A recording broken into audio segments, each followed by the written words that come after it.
Subscribe now. Press the bell icon. Never miss an update. नमस्कार दोस्तों, आप कैसे हो? आप सब उम्मीद करते हैं कि अच्छे होंगे और आपके अपने YouTube चैनल एटलस स्टडी पे मैं फिर से आप सभी लोगों का एक बार बहुत बहुत स्वागत करता हूँ। थे लोग मान जी तो बड़ो प्यार दे रहा है, क्यों खातर थाने बहुत बहुत धन्यवाद। थे तारा प्यार नहीं बनाए रखो।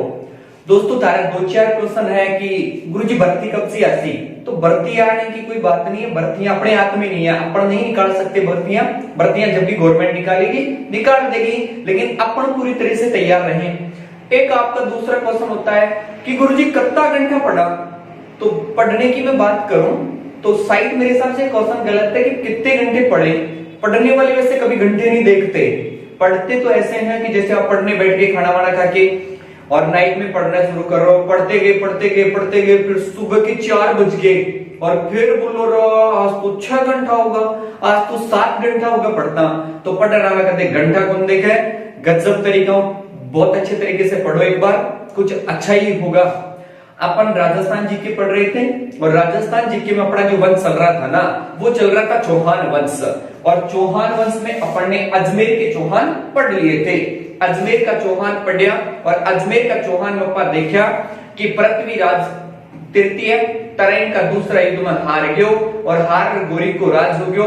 गोरी अजमेर में या अजमेर में नियुक्त कर दियो कुतुबुद्दीन ऐबक। उसके बाद में अपन ने देखा कि पृथ्वीराज थर्ड का है ना पुत्र का, जिसका नाम था गोविंदराज, थोड़ा सा याद रख लियो, पुत्र का नाम था गोविंदराज। और गोविंदराज के कहो ओ गयो रणथंबोर में। रणथंबोर कड़े पड़े गुरुजी, और रणथंबोर पड़े बेटा सवाई माधोपुर में। रणथंबोर पड़ता है सवाई माधोपुर में, और सवाई माधोपुर में जाकर रणथंबोर के चौहान वंश की क्या कर देता है स्थापना। गुरुजी कणा गयो तो यो गयो 1194 में। मैं ये कहना चाहता हूं कि 1194 में पृथ्वीराज थर्ड का पुत्र गोविंदराज रणथंबोर में गया और रणथंबोर में जाकर चौहान वंश की क्या कर देता है स्थापना।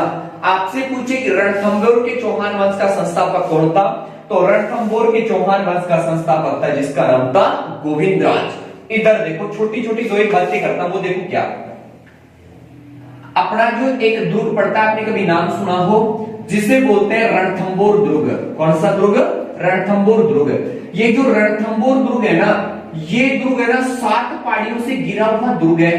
तो एक बार अबुल फजल दुर्ग ने देखो और अबुल फजल के बोलो कि बाकी सब दुर्ग नंगा कोई जिन्स पे रखी है, बाकी सारा दुर्ग नंगा है, मतलब कोई जिन्स पे रखी है। इसका मतलब ये है कि अबुल फजल ने ना रणथंबोर दुर्ग के बारे में कहा 7 पहाड़ियों से घिरे होने के कारण कि ये दुर्ग बख्तर बंद है, बाकी सब दुर्ग नंगे हैं। तो ये पूछो है कि कौन सा दुर्ग का बारे में पेड़ो है, रणथंबोर के बारे में। अब देखो कि रणथंबोर दुर्ग ने ना इसका सारा रास्ता बंद कर दिया और बीच में एक दुर्ग बना दियो। अब सुनो, यहाँ का उदाहरण राजस्थान में 2 ही है, एक है जालोर दुर्ग में और एक है रणथंबोर दुर्ग में। अपना जो रणथंबोर दुर्ग पड़ता है ना, ये 7 पहाड़ियों से घिरा हुआ है, सारे रास्ते इसके बंद है और बीच में एक दुर्ग बना दिया। अब देखो क्या होता था, कोई दुर्ग सारे उसके रास्ते बंद कर दिए और सारे रास्ते एक ही रास्ता खोल दिया, जिसमें भी छोटा दुर्ग बना दिया, तो उस दुर्ग की चाबी हो गई वो भाई इस दुर्ग में तुम्हें पहुंचना है तो सबसे पहले आपको इस दुर्ग को जीतना पड़ेगा। और ये दुर्ग है ना उस दुर्ग की क्या हो गई चाबी, जिन चाबी से बोल सको कुंजी। गजब का क्वेश्चन, क्या बोल सकते हो? कुंजी। तो आपसे पूछे कि रणथंबोर दुर्ग की कुंजी कौन सा दुर्ग है, तो एक दुर्ग बना हुआ है जिसे बोलते हैं, नाम सुनाओ तो कभी जाइन, कई किताबें को नाम बतावा चाइन, कई किताबें बताती है छाण। अब वर्तमान में इसका जो नाम मिल रहा है वो बताते हैं छाण, इसी को बोलते हैं श्रीपंत। तो याद रख लेना कि रणथंबोर दुर्ग की कुंजी है जाइन दुर्ग। आगे काम में आ गए, रणथंबोर दुर्ग की कौन सा कुंजी है? जाइन दुर्ग। अब देखो ये रणथंबोर दुर्ग में ना सबू पहले जाओ ना, तो एक बार सेकंड ग्रेड में पूछा गया था कि इसका एक दरवाजा बना हुआ है जिसका नाम है नौलखा दरवाजा। ये पूछा गया था नौलखा दरवाजा कौन से दुर्ग के? तो नौलखा दरवाजा है रणथंबोर दुर्ग के। गुरुजी इको दरवाजा मोस्ट क्यों है?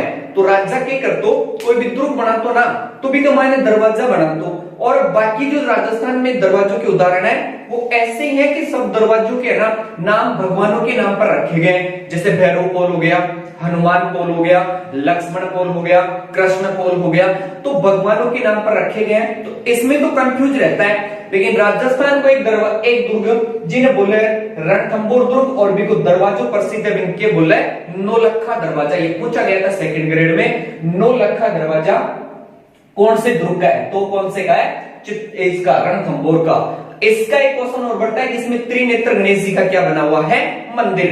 तो आपने रणथंभौर है ना, ये रणथंभौर में जाकर चौहान वंश की स्थापना पूर्ण कर दी गोविंदराज। तो आज को टॉपिक हो गया रणथंभौर के चौहान वंश। अब सुनो, गोविंदराज और गोविंदराज के बाद क्या हुआ वो देखें। गोविंदराज के बाद रणथंभौर का एक प्रतापी शासक बना, जिस प्रतापी शासक का नाम था वाकभट, कोई मुस्लिम नहीं है। उसके बाद में एक शासक बना जिसका नाम था जैत्र सिंह। कई किताबें इसी का नाम लिखती हैं जय सिम्हा, इसका नाम कई किताबें जय सिंह लिखती है, कई किताबें जैत्र सिंह लिखती हैं। तो जैत्र सिंह का एक पुत्र था जिसका नाम था हम्मीर, और यही हम्मीर देव या हम्मीर देव चौहान वंश के नाम से क्या हुआ, प्रसिद्ध। हम्मीर देव रणथंभौर का चौहान वंश का प्रतापी क्या बन गया, शासक। गोविंदराज ने बसा दिया, जैत्र सिंह बड़े, जैत्र सिंह बाद उनके बड़े हम्मीर देव चौहान। वो देखो जैत्र सिंह ने बताते हैं कि 32 वर्षों तक शासन किया था। वैसे कुल रणथंभौर पर तो है ना 7 राजाओं ने राज किया था रणथंभौर पर चौहान वंश के, लेकिन बताते हैं कि जैत्र सिंह ने ना 32 वर्षों तक राज किया।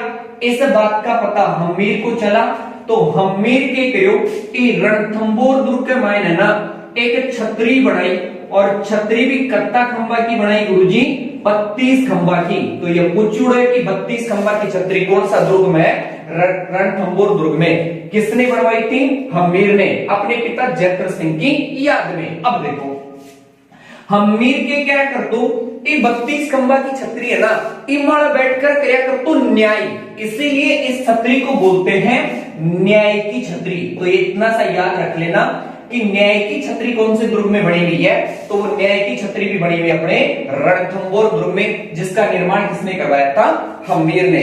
अपन को इतना डिटेल से नहीं पढ़ना है दुर्ग के बारे में, अपन को तो इतिहास चाहिए। वो देखो क्या है, जैत्र सिंह, और जैत्र सिंह के बाद में शासक बन गया जिसका नाम था हम्मीर देव चौहान। हम्मीर देव चौहान शासक बनता है 1282 से 1301। वैसे आपको कार्यकाल याद नहीं रखना है, आज तक इतिहास में है ना पेपर उठा के देख लेना, एक ही शासक कहता है जिसका कार्यकाल पूछा गया, वो पूछा गया महाराणा प्रताप का। उसके बाद किसी भी शासक का कार्यकाल नहीं पूछा गया, फिर भी मोस्टली शासक उनके याद रख लेना। जैत्र सिंह का पुत्र था हम्मीर, और हम्मीर प्रतापी शासक हुआ, इसीलिए इस हम्मीर को रणथंभौर का प्रतापी शासक कहा जाता है। 1282 1301 तक रणथंभौर को प्रतापी शासक बने हम्मीर। वो हम्मीर है ना, एक तो प्रसिद्ध हुए इतिहास में अपने शरणागत रक्षा के लिए। ये बहुत बार पूछ लिया कि राजस्थान का कौन सा शासक अपने शरणागत रक्षा के लिए प्रसिद्ध हुआ है, तो वो कौन सा हुआ है, हम्मीर। एक हम्मीर प्रसिद्ध हुए यही आपकी हट के लिए, हम्मीर की हट बहुत तगड़ी बतावे। और ये हम्मीर के लिए एक दो भी चल रहा है राजस्थान में कि संग समन सतपुरुष, सिंह गमन सतपुरुष वचन कदली फले न एक बार, त्रिया तेल हम्मीर हट चढ़े न दूजी बार। गुरुजी के बोल गया, धीरे धीरे बोल रहे, दोबारा सुनो। हम्मीर के लिए एक दोहा बोला गया है। वैसे हम्मीर दो हुए हैं, एक हम्मीर सिसोदिया भी हुआ, वो मेवाड़ का था। अपन रणथंभौर के हम्मीर की बात कर रहे हैं, तो रणथंभौर का हम्मीर देव चौहान जो शासक बना, उसके लिए कहा गया है कि सिंह गमन सतपुरुष वचन कदली फले न एक बार, त्रिया तेल हम्मीर हट चढ़े न दूजी बार। गुरुजी के है यो, तो बतावे कि सिंह गमन शेरनी के एक बारी शेर जन्म ले, बाद में शेरनी ऑपरेशन करवा ले कि गुरुजी ना, तो बतावे कि शेरनी के एक बारी शेर के ले जन्म। सिंह गमन सतपुरुष वचन, सतपुरुष होता है ना, उसके मुख से एक बारी वचन निकलता है कि गुरुजी बाद उनके गले निकले ना, तो बतावे कि सतपुरुष के वचन मुख से एक बारी सत्य वचन निकलता है। संग गमन सतपुरुष वचन कदली फले में एक बार, कदली को मतलब है केड़ो या केला को पेड़, और बताओ कि केले के पेड़ की एक बार क्या लगता है, फल। सिंह सवन सतपुरुष वचन कदली फले में एक बार, त्रिया तेल, गुरुजी यो कौन सो तेल है, तेल तो बहुत सुने लेकिन वो त्रिया तेल कौन सो आग्यो, तो त्रिया को नाम के है, तो त्रिया को नाम है महिला, त्रिया ने बोले महिला, लुगाइन की बोले महिला या त्रिया बोले, तो सुनो त्रिया तेल, त्रिया के एक बार तेल चढ़ने का मतलब है कि महिला के एक बार क्या चलती है, हल्दी। गुरुजी हल्दी को मतलब क्या है, तो बोल रहे कि महिला को एक बार क्या है, ब्याह। थारा दिमाग हमारी की गुरुजी हमारी पड़ोसन तो 4-4 बार कर रखी है, तो थारी पड़ोसन कर सके, वो सिर्फ राजपूत महिलाओं की है। वर्तमान में भी कई जातियों में प्रचलन है कि महिला एक बार विवाह करती है या एक पुनर्विवाह का प्रचलन नहीं है। तो हमीर के लिए कहा गया है सिंह समान सतपुरुष वचन कदली फले ने एक बार, त्रिया तेल हमीर हट चढ़े न दूजी बार। मतलब हमीर इतिहास में जो प्रसिद्ध हुआ है ना, वो किसके लिए प्रसिद्ध हुआ है, अपनी हट के लिए। ये पूछा गया है कि राजस्थान का कौन सा शासक अपनी हट में शरणागत रक्षा के लिए प्रसिद्ध हुआ है, तो वो है हमीर देव चौहान, और वो कहां का था, रणथंभौर का। सुनो काम काम की बात, हमीर के बारे में मैं बात करूं तो हमीर इतना प्रतापी हुआ कि इसने मेवाड़ के हराया समर सिंह को। अब देख लो आप, मेवाड़ के समर सिंह तक को हराया। मांडलगढ़ पड़ता है भीलवाड़ा में, मांडलगढ़ पड़ता है भीलवाड़ा में, और इसने मांडलगढ़ से भी क्या वसूला था, कर। मतलब लगभग क्षेत्रों को जीत लिया था इसने, इसलिए इसकी ख्याति बहुत तगड़ी फैल गई। अब देखो कितने कुछ किताब के लिखे है कि हमीर आपका कार्यकाल में कुल युद्ध लड़े 17, हमीर ने कुल 17 युद्ध लड़े थे, और उन 17 में बताओ किसने 16 युद्ध जिड़े, इसका मतलब एक हार गया, और वो भी कौन से वाला हार गया, लास्ट वाला। अब देखो गुरुजी हमीर की जानकारी कहां से मिलती है, तो हमीर की जानकारी मिलती है 3 ग्रंथों। एक मिला है हमीर महाकाव्य, बहुत इंपोर्टेंट ग्रंथ है, और आपको ये रट्टे नहीं भी पढ़ेंगे, क्योंकि साहित्य का एक प्रश्न कन्फर्म पूछेगा। कन्फर्म का मतलब निश्चित पूछेगा गुरुजी, क्यों, तो साहित्य में आप पेपर उठा के देख लेना, किसी न किसी किताब का नाम जरूर पूछता है। तो हमीर महाकाव्य लिखी थी नयन चंद्र सूरी ने, हमीर महाकाव्य लिखी थी नयन चंद्र सूरी ने। एक मिला है हमीर रासो, और ये रासो की बड़ी बीमारी है, पृथ्वीराज रासो, तो एक रासो मिला है हमीर रासो, पृथ्वीराज रासो की बीमारी में पहला वीडियो काट दी थी। और एक मिला है हमीर रासो, हमीर रासो लिखियो गुरुजी जोधराज, कई किताबड़ी को नाम सारंगधर भी लिखे रहा भाया, तो हमीर रासो या सारंगधर ने लिखा। और एक था हमीर हट, हट करी कुण गुरुजी चंद्रशेखर, तो ये लिखा था चंद्रशेखर ने। हमीर की जानकारी के 3 स्रोत याद रखने, एक लिखना है हमीर महाकाव्य नयन चंद्र सूरी के द्वारा लिखा गया, एक लिखना था हमीर रासो जोधराज या सारंगधर के द्वारा लिखा गया, एक लिखना था हमीर हट, ये लिखा गया चंद्रशेखर के द्वारा। चलो हमीर की जानकारी कड़े कड़े मिले वो देखो, और की जानकारी मिले आ जाओ। हमीर जब रणथंभौर का शासक था तो यहां पड़ती थी दिल्ली, वाह, और दिल्ली को शासक बन्यो जलालुद्दीन, और वो भी कौन सा, खिलजी।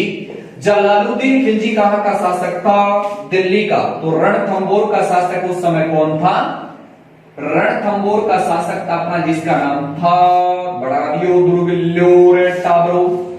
जलालुद्दीन खिलजी जब दिल्ली का शासक था तो रणथंभौर का शासक था जिसका नाम था हमीर। जलालुद्दीन खिलजी की ख्याति धीरे धीरे दिल्ली तक फैल गई, मतलब दिल्ली तक इसकी ख्याति फैलने लग गई।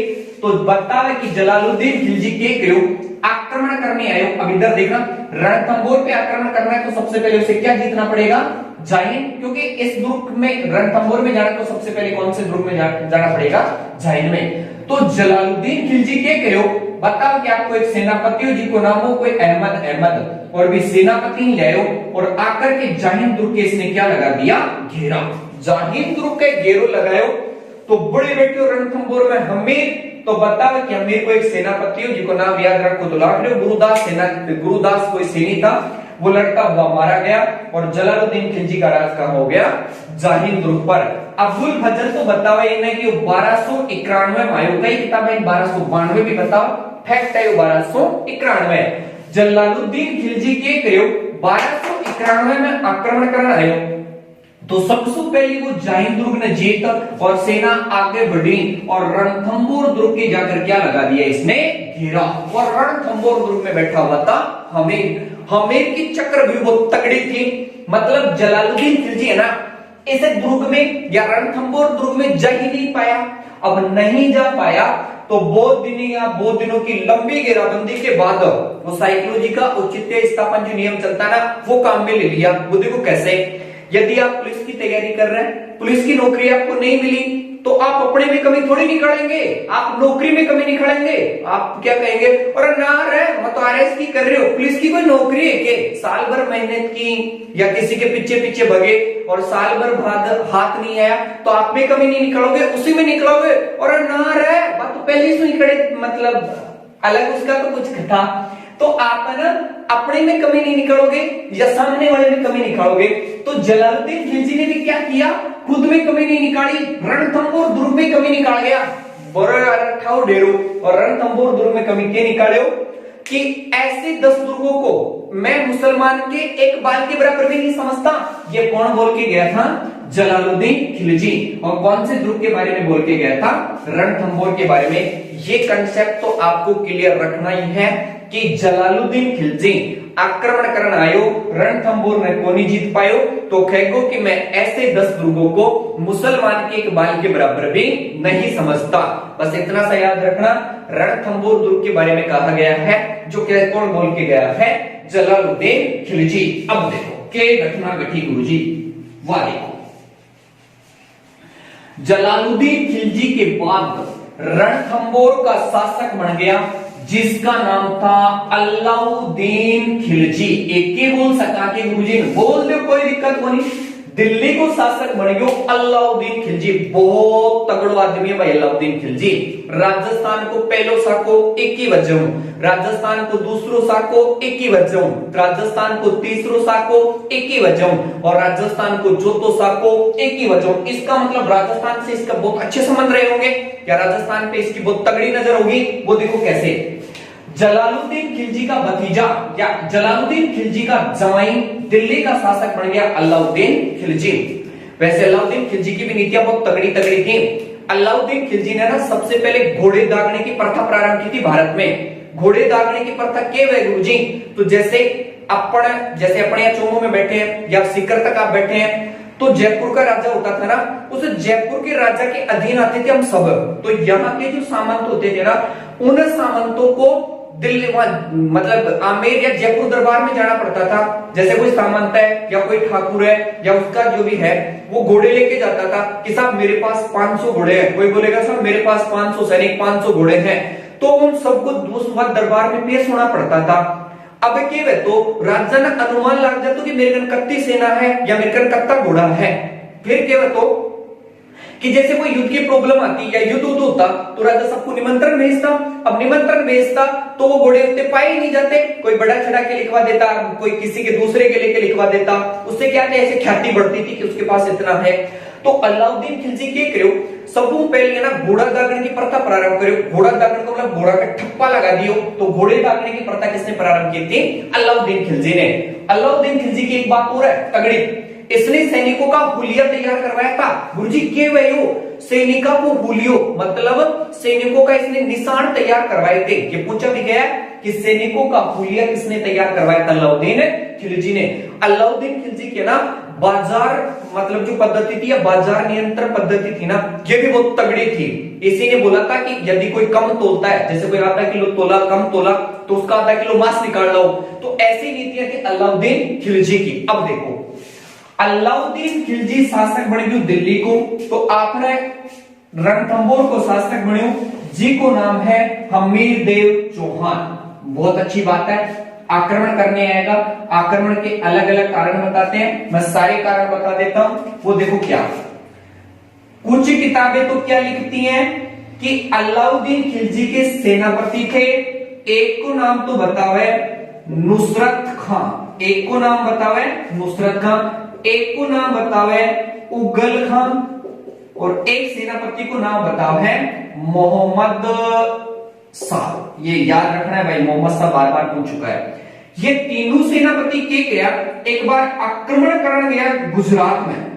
बताते हैं कि गुजरात में हिंदुओं के मंदिरों को इन्होंने लूटा और लूटपाट करके अपने जालोर के पास आ गए। तो इन तीनों के पास एक और बताओ, एक सेनापति और था जिसका नाम था केब्रू। जितना याद नहीं रखना, केब्रू का थोड़ा सा रख लेना, वैसे मोस्टली मोहम्मद शाह ही है।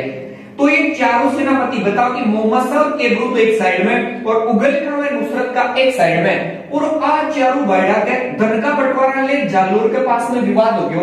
बताओ कि नुसरत खां उगल खां बोले कि माने 1/25 दे, तो मोहम्मद शाह मना कर दियो। तो किताबें लिखती हैं कि मोहम्मद शाह और केब्रू दोनों है ना धन को लेकर हमीर के पास आ गए, और ये वही हमीर जो शरणागत रक्षा के लिए क्या हुआ है प्रसिद्ध, तो वो हमीर के पास आ गए। वैसे यहाँ हिंदुओं के मंदिरों को लूट के लाए थे, फिर भी इसने क्या दे दी? शरण। इस बात का पता अलाउद्दीन खिलजी को चला, तो अलाउद्दीन खिलजी ने रणथंभौर पर क्या कर दिया? आक्रमण। पहला कारण। दूसरा कारण क्या बताते हैं कि जलालुद्दीन खिलजी जब आक्रमण करने आया था, तो जलालुद्दीन खिलजी रणथंभौर को नहीं जीत पाया था, तो अलाउद्दीन खिलजी ने इस बात का बुरा माना और बुरा मानकर रणथंभौर पर क्या कर दिया? आक्रमण। तीसरा कारण जो अपन को मिलता है वो ये मिलता है कि हमीर की चारों तरफ ख्यातियां फैलने लगी थी, उसको दबाने के लिए अलाउद्दीन खिलजी ने क्या कर दिया? आक्रमण। और एक नई कारण मिले, ग्रंथ है हमीर हट, जो हमीर हट नई रामखणी लिखा है, वो देखो के। बताओ कि अलाउद्दीन खिलजी की पत्नी थी जिसका नाम था चिमना, और इसका एक सेनापति था जिसका नाम था मोहम्मद शाह। सेनापति मोहम्मद शाह, पत्नी का नाम था चिमना। बताते हैं कि मोहम्मद शाह है ना, चिमना है ना, इस मोहम्मद शाह से प्रेम करने लग गई। वैसे अलाउद्दीन खिलजी भी कितना या कितनी रॉयल फैमिली थी अलाउद्दीन खिलजी को आप खुद जानते हैं। अलाउद्दीन खिलजी रणथंभौर में या रणथंभौर के पद्मनी के पीछे फिर रहा है। इसकी पुत्री थी, वो पुत्री फिर रही है वीरभदेव के पीछे जालोर वाले के, और इसकी पत्नी मोहम्मद शाह के साथ पीछे पीछे फिर रही है। तो कितनी रॉयल फैमिली थी। तो किताबी कुतुबी तो कोई लिखा बोले कि गुरुजी के भी हो, लेकिन आप बड़ा लकड़ी खानी और के चिमना मोहम्मद शाह से प्रेम करती थी।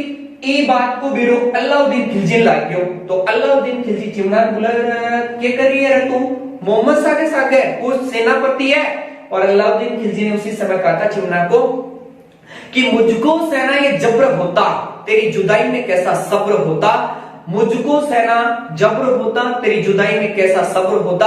अरे मुझे छोड़कर जिस आदमी के पास गई वो मेरी बराबरी का भी होता तो सब्र होता। वो एक सेनापति है। बताते हैं कि अलाउद्दीन खिलजी मोहम्मद शाह को मराने की बात करता है, और मोहम्मद शाह सीधा भगकर किसके पास आ गया? हमीर के पास। ये कारण बताया जाता है हमीर हट में, और बाकी कारण थे मैंने आपको बता दिए।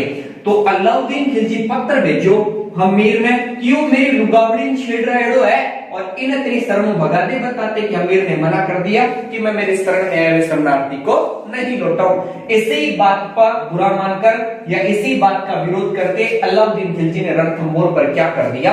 आक्रमण। अब देखो आक्रमण को टाइम आ गयो, और आक्रमण को टाइम आ गयो तो फिर अपन बढ़ाना पड़ेगा रणथंभौर, और रास्ते में अपन को बढ़ाना पड़ेगा भाई जाइन या चाइन।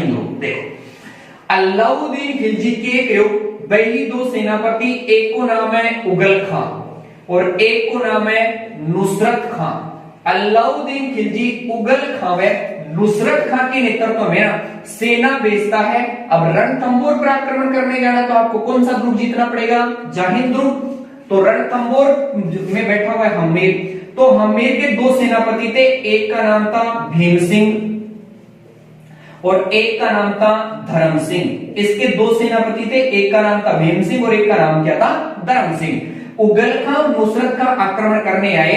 हम्मीर के दोनों सेनापति आए, भीम सिंह और धर्म सिंह, और इस उगल खां और नुसरत का को हरा दिया, हरा करके वापस भगा दिया। कुछ किताबें लिखती हैं कि धर्म सिंह मारा गया था, और इस बात का पता हम्मीर को चला ना, तो हम्मीर है ना इस भीम सिंह को मतलब इससे विश्वास कर लेता है कि तेरी वजह से मारा गया। ऐसी कहानियां मनगढ़ंत कहानियां, इतना कुछ भी नहीं है। अब देखो उगल खां और नुसरत खां आक्रमण करने आए तो सबसे पहले उसने ना जालोर इसके जाहिंद दुर्ग के क्या लगा दिया? घेरा। जाहिंद दुर्ग को घेरा लगा करके और आगे भेजते हैं और जाकर के रणथंभौर दुर्ग के क्या लगा देते हैं? घेरा। और रणथंभौर में बैठा हुआ था हम्मीर।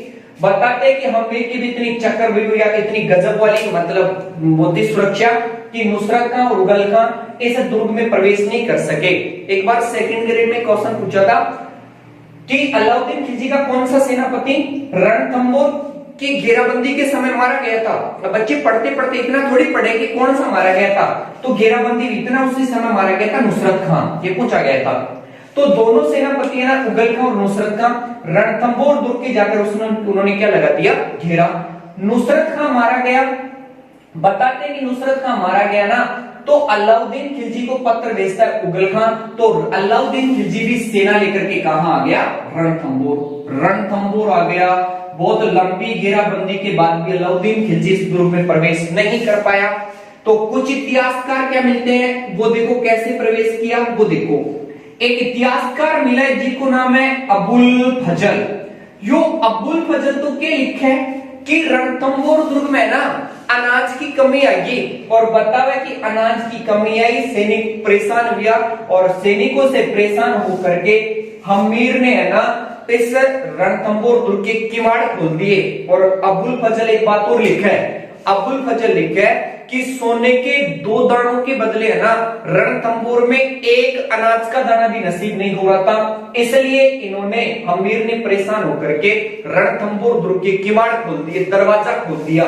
अब देखो कुछ इतिहासकार के बोले कि का 2 सेनापति आ, एक को नाम हो रणमल और एक का नाम था रतिपाल।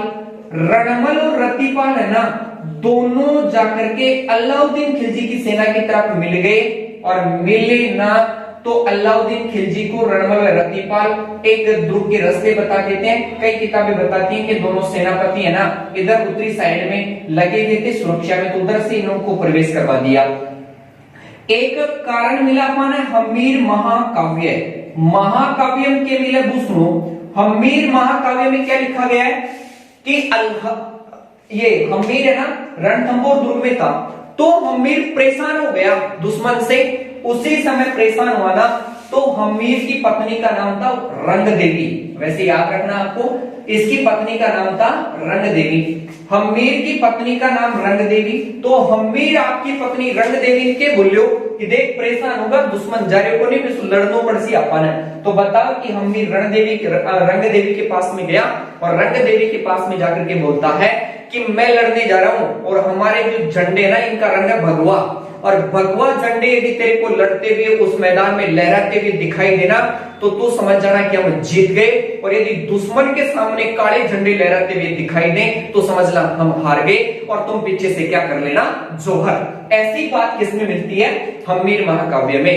फिर क्या मिला गुरुजी कि रंग देवी है ना सारी अपनी महिलाओं को जो भी रानियां वाणी थी उन सबको लेकर के रणथंभौर दुर्ग पर खड़ी हो गई।